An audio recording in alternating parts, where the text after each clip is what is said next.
The following program presents principles designed to promote good health and is not intended to take the place of personalized professional care.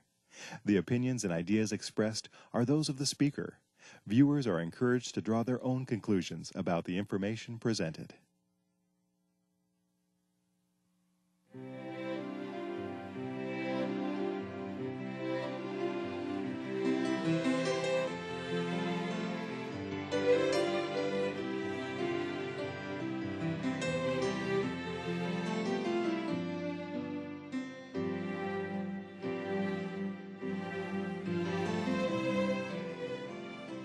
Hello and welcome to Health for a Lifetime. I'm your host, Don McIntosh, and today I'm just delighted to have Dr. Neil Nedley back with us. Welcome, Dr. Nedley. Thank you. Good to be here. I understand you're working on a new book that's a little bit depressing. That's what the book is about, actually. So maybe, depression. Maybe it's not depressing. Maybe it's how to deal with that.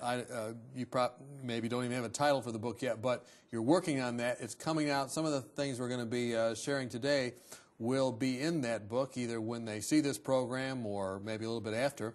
What exactly is depression? I mean, lots of people have different ideas when you say, I'm depressed. It could just mean you don't feel good that day, but what really is depression? Well, depression is a sense of deep sadness. That's what most people equate depression with. But as far as in the medical community, we classify major depression as a disease entity. It's actually a mental illness, and it goes beyond just having an occasional blue Monday, even though it isn't Monday. It really goes beyond that to a disease. So it's something that is actually verifiable. You can diagnose it. You can say, this Yes. is exactly what it is. It's not something else. This is what it is. Correct. And how do you go about that? Well, we go about that by looking at the symptoms. Actually, depression, the diagnosis of depression is very much a part of the symptoms of depression.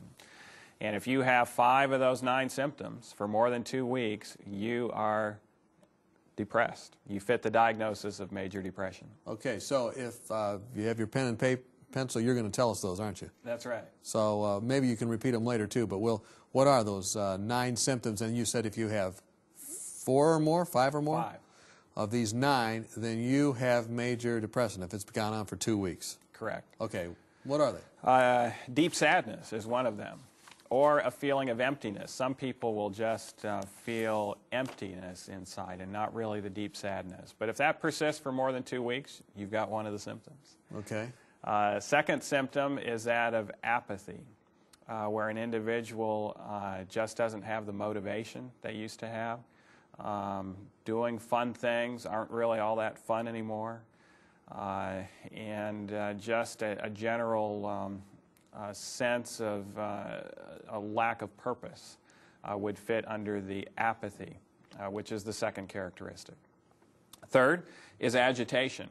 And individuals here can actually have restlessness, or they might actually have a slowing of their body motions. This also counts as agitation. If you see someone walking, for instance, and they aren't walking with the pep in their step. Spunk in their trunk. That could be that they're suffering from at least one of the symptoms of depression. Fourth symptom is sleep disturbance. Some individuals will be too sleepy and actually be sleepy throughout the day, want to sleep more at night, and then other people will have insomnia and not be able to sleep. Most people will actually fit into the insomnia role, but some will have the hypersomnia, or too much sleep. So if someone's sleeping a lot, they say, this is not fun, and you say, you're having fun, and they say, no. Didn't you used to enjoy this? Yes. And they are saying, you can sort of pick up on whether or not, if you knew the right questions to ask, whether or not someone's depressed. That's right. That's one of the things I like to bring out, is that this doesn't require a psychiatrist or even a mental health professional or a physician to come up with this diagnosis. An informed layperson can actually diagnose people correctly with major depression, or even diagnose themselves. So we have deep sadness, apathy, agitation, and sleep disturbances. Just one question before we go on. Deep sadness versus apathy, again, I don't know if I really understood that. Deep sadness, is that where they say, I'm just really sad, or How can you tell when someone's deeply sad? Often it will be crying spells without apparent reason. That's one of the things I see in my office practice a lot. People will be there for another reason. They'll be talking about something. I'll ask them a few questions about how things are going, and then they lose control and they start crying, and they're embarrassed about it often. Of course, we have tissues there because this is a frequent occurrence in a doctor's office, and they wipe their eyes and I reassure them. But to me, they would be labeled with that deep sadness from that point.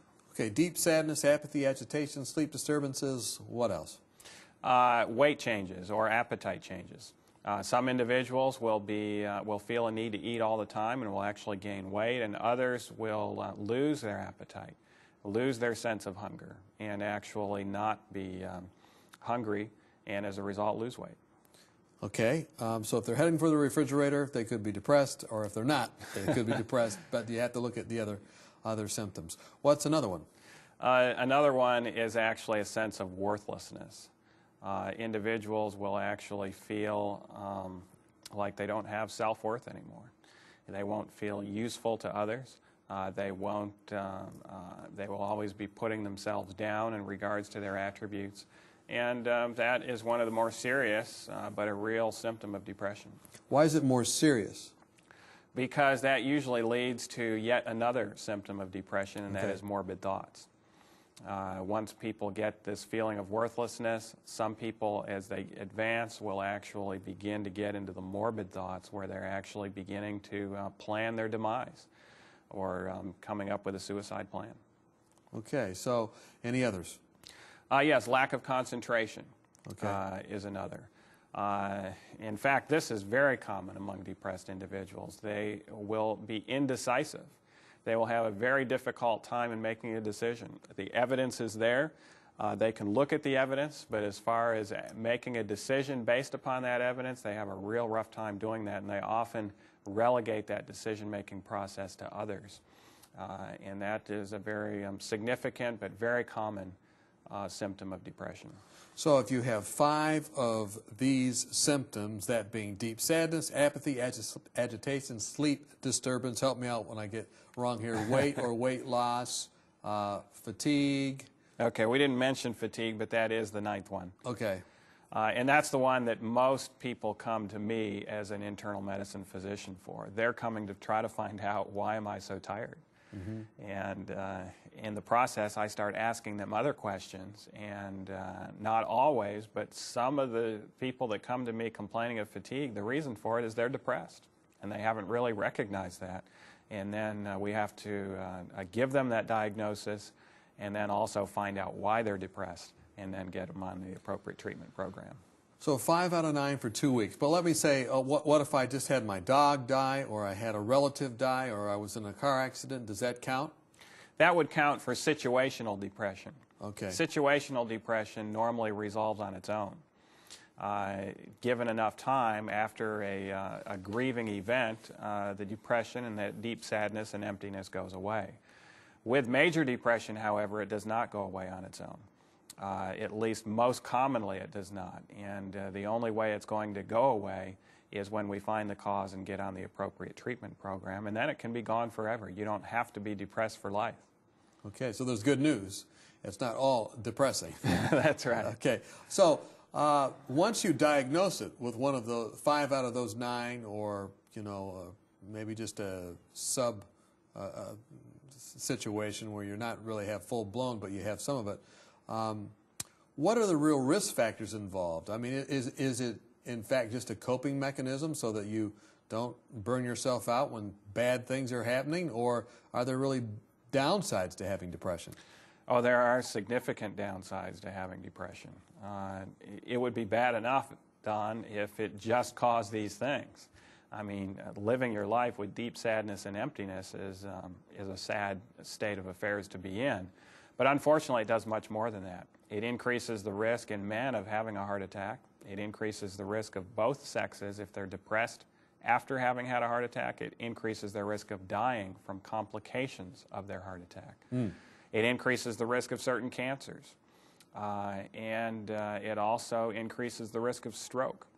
All of the 3 major killers in America, it increases the risk of those. Correct. It will also increase the risk of actually having complications of diabetes even. And on top of that, of course, it increases the risk of suicide, which is one of the most devastating consequences of depression. So you really shouldn't just say, Paul or Jane or Mary or Susie's going to work through this, let's just give them time. No, unfortunately, if Paul or Mary or Jane or Susan have depression, they really need to find out why and get on an appropriate treatment program as soon as possible. You mentioned suicide. Tell us a little bit more about that. How often do people that are depressed actually commit suicide? Well, it's the 8th leading cause of death in America today, Don. 31,000 people every year in the United States die from suicide. Wow. And among those ages 15 to 25, it's the 3rd leading cause of death. Why is it elevated in young people 15 through 25? Well, that's a very good question. It actually has to do with some of the root causes of depression. The frontal lobe we are now finding out that the frontal lobe is the seat and the origin center of just about every case of major depression. And it takes 30 years for the frontal lobe to be fully developed in human beings. So the 15 to 25-year group hasn't had their frontal lobe fully Not everything's developed. connected. All the sockets are not in yet. Not all the cylinders. Not all the connections are there. Okay. And secondly, often the 15 to 25-year age group are on a lifestyle program that is further suppressing the frontal lobe. High entertainment television, a poor diet, not getting proper sleep. And then if they have a bad event happen, such as they break up with their girlfriend or something else bad happens, and then if they have a substance on board like alcohol, you put all those things together and you end up very commonly, unfortunately, with suicide. So it's not connected, their frontal lobe, all the way it is. I mean, I'm not trying to say to the people that are watching today, hey, you're disconnected. But really, it's still coming together. And then if you compromise it through drinking, through smoking, through whatever those different things are, drugs, all that kind of stuff, and then you have a bad event, you just don't have the wherewithal to get through it. Correct. And so you say, I might as well just end it all. Often that's what people do. Sad. So, what should you do? And maybe we'll talk more about this, a little bit later in the program, and we'll start talking about it now. What should you do if you know someone who you believe is suicidal? They need to get help, and they need to get help immediately. If anyone states that they want to die, they wish they were dead, those are code words for saying that they are contemplating suicide. So you shouldn't just try and talk them out of it and say, oh, you'll be okay, not that kind of stuff. No. And so what do you mean, get help? Because most people listening would say, well, that's what it means. You just talk to them. What does it mean when you say get help? Well, actually, at that point, they need professional help. They need to find out why they're feeling that way. And they also need to be on appropriate treatment for their depression so that they no longer feel that way. Now, it is true that many family members can help them through the process. One of the ways is by actually finding out what instills hope in them. The fact that they haven't committed suicide usually means that there is some hope, and then dwelling on those hope aspects of things, and then trying to get them to see when they're talking about this that they really need some help can go a long way in saving a life. So what if they say, well, look, I hear what you're saying and whatnot, but I don't want to listen to you, and they're belligerent. I want you to answer that question. It looks like we're just about out of time for our break, but when we come back, what about the person who's not listening to their relatives? We've been talking to Dr. Neil Nedley. When we come back, he'll help us understand how to intervene if someone has that major depression and, in fact, they're suicidal. Join us when we come back. Have you found yourself wishing that you could shed a few pounds? Have you been on a diet for most of your life, but not found anything that will really keep the weight off? If you've answered yes to any of these questions, then we have a solution for you that works. Dr. Hans Deal and Dr. Eileen Leddington have written a marvelous booklet called Reversing Obesity Naturally, and we'd like to send it to you free of charge. Here's a medically sound approach successfully used by thousands who were able to eat more and lose weight permanently without feeling guilty or hungry through lifestyle medicine. Dr. Deal and Dr. Ludington have been featured on 3ABN, and in this booklet, they present a sensible approach to eating, nutrition, and lifestyle changes that can help you prevent heart disease, diabetes, and even cancer.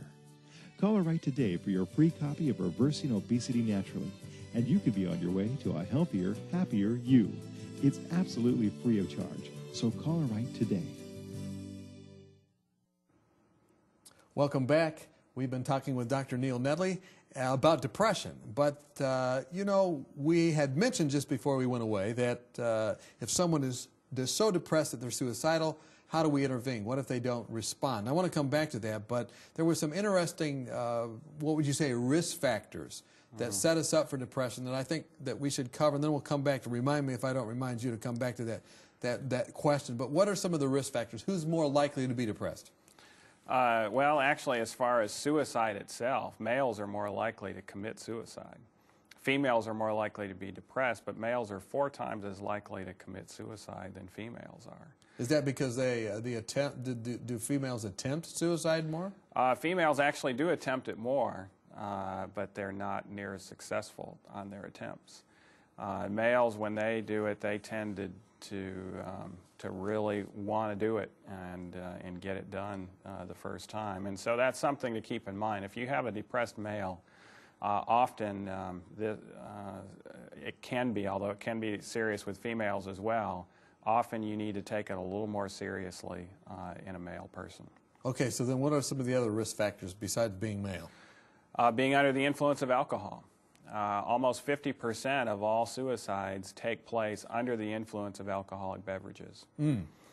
And that makes sense. Mind-altering substances, other drugs on board.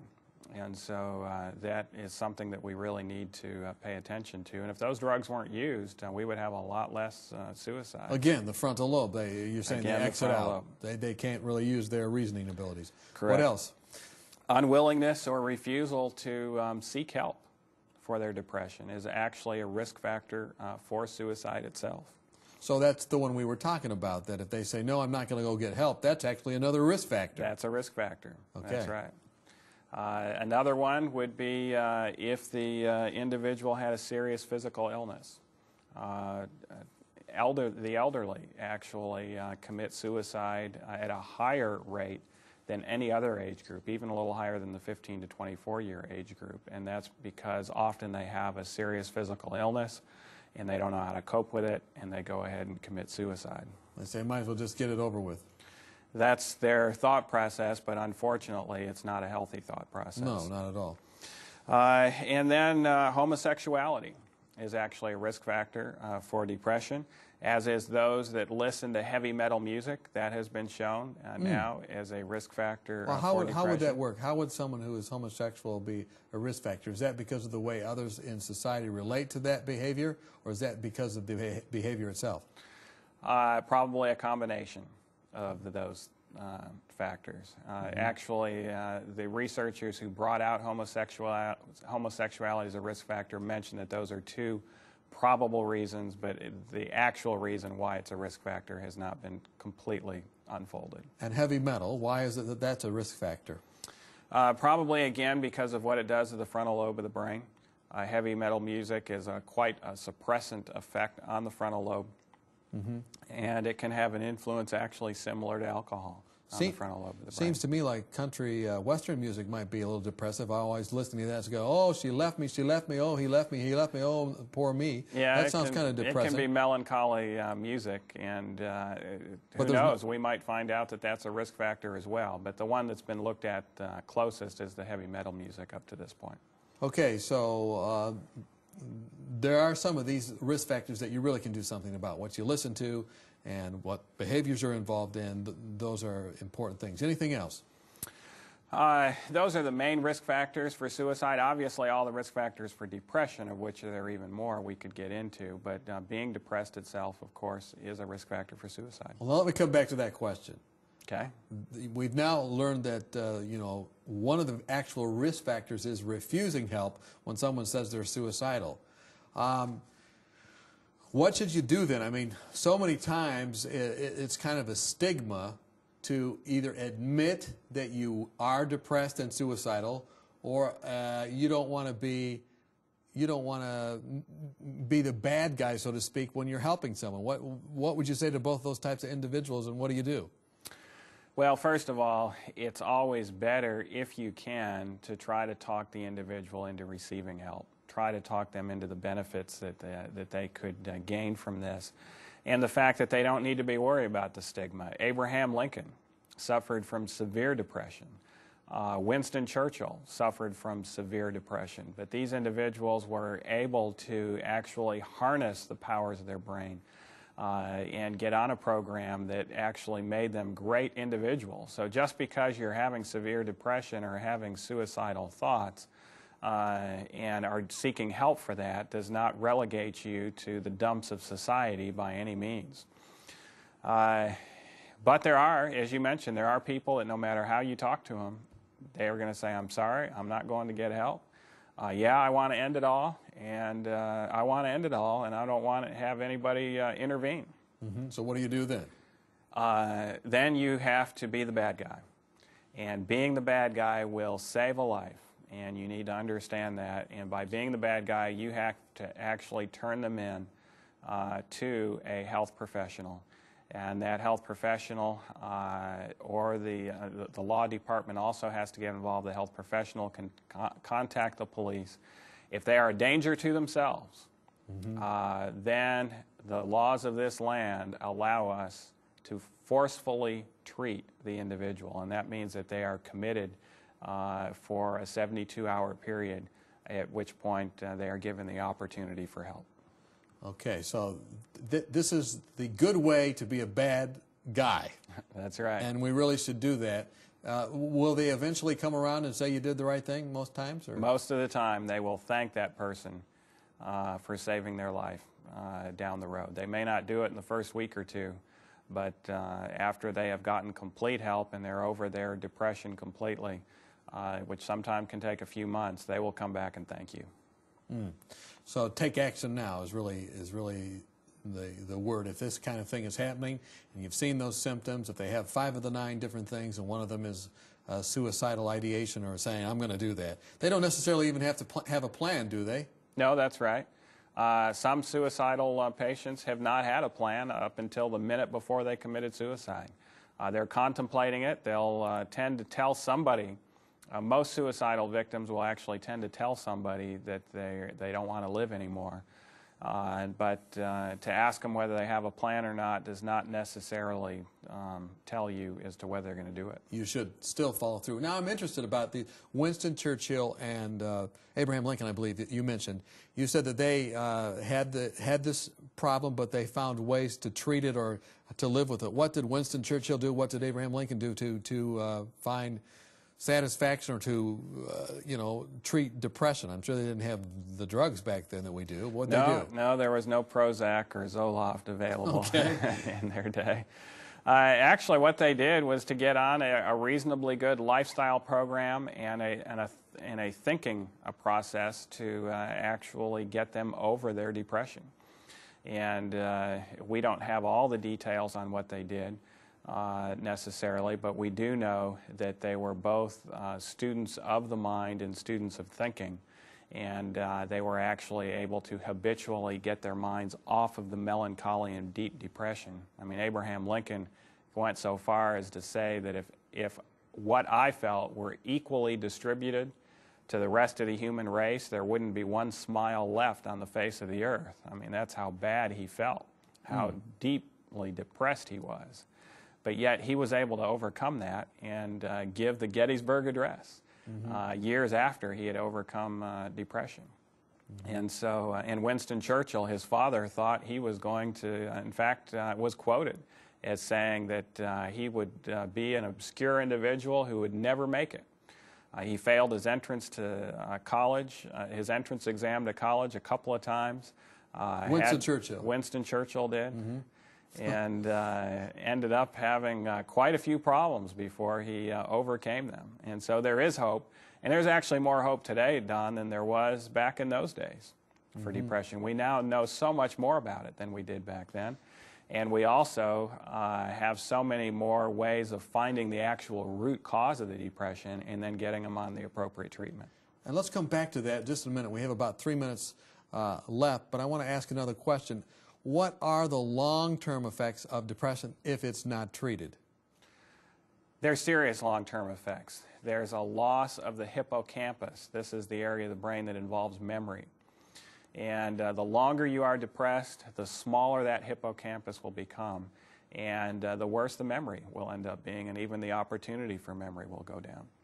Osteoporosis can result from depression. How does that work?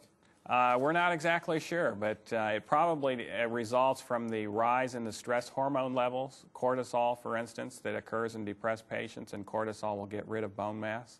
But osteoporosis actually can be a problem of depression. And then even the common headache, tension headache, you'd be surprised how many depressed individuals have tension headaches. In fact, a lot of headache people don't even recognize they're depressed. They may not have the deep sadness, but they have 5 of the other 8 symptoms. And they're actually suffering from depression. In order to get rid of their headache, we have to actually find out why they're depressed first. So when they say, you know, it's all in your head, and if it's a headache, they really should get that tested out. It's not really even, maybe there's a little truth to that. Make sure and test out why it is that you're having those headaches. Maybe you are actually depressed. I had a head elder of another church come to me who had been to 4 other physicians with severe splitting headaches, had to even be on narcotics for his headache. And when we got through the interview process, it was clear that he was depressed. He didn't recognize it. Fortunately, his wife was there. When I'd ask him, do you have feelings of worthlessness? He would say, oh, no. And then she would, in the corner, nod her head. And then I would talk it through with both of them. And then he'd finally admit he did have feelings of worthlessness. When we went through with it, his headache was caused by depression. So this could be an indicator as well. That's something to toy with. Well, we have a less than a minute left, and you know, you're a Christian physician. Is depression a sin? No. To be depressed is not a sin. Now, it can result from sins. Okay. But it doesn't always have to result from sin. You can be have depression even though you never sinned. Arguably, Jesus himself was a man of sorrow and acquainted with griefs.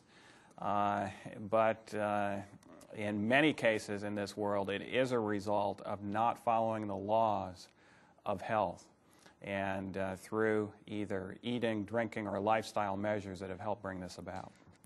We've been talking with Dr. Neil Nedley. We've talked about depression and what it is. We hope this has helped you. Get in touch with us. Thanks for watching.